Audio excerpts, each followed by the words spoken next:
Mimi kwambia uko hamna majini yako wapi sasa? Hapo tuzunguke tu tuzikakosa hata moja.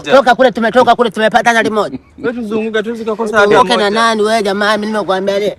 Najua hela isiporudi hapa lazima tuchelewane hapo bwana. Dada samani eti wewe ni jini?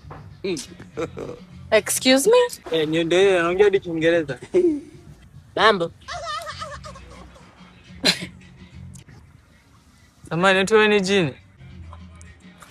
Una utajiri wa bilioni ngapi tu invest? Jamani, katika siku ambazo siko sawa ni leo. Jamani naomba mniache. Kama mmetumwa, mniache. Uko sawa lakini si ni jini. Mwache nimeona tu viatu vyake nikajua kweli wewe hauko sawa. Yaani una utajiri wa shilingi ngapi? I wonder. Yaani una utajiri wa shilingi ngapi?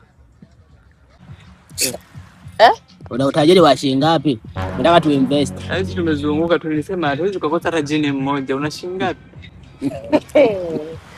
Jamani. Jamani. Jamani. Jamani. Yaani niko hapa na mawazo, nadaiwa na kijumbe, upatu wangu sijaupata. Mariam kaondoka na milioni 60 yangu. Afu mnaniletea kitu gani? Jini unaogopa maji? I wonder. Niacheni. Hata sasa tuko sawa nadaiwa kodi tuchangie saa. Wewe utoe bilioni 1 si tutoe 2000.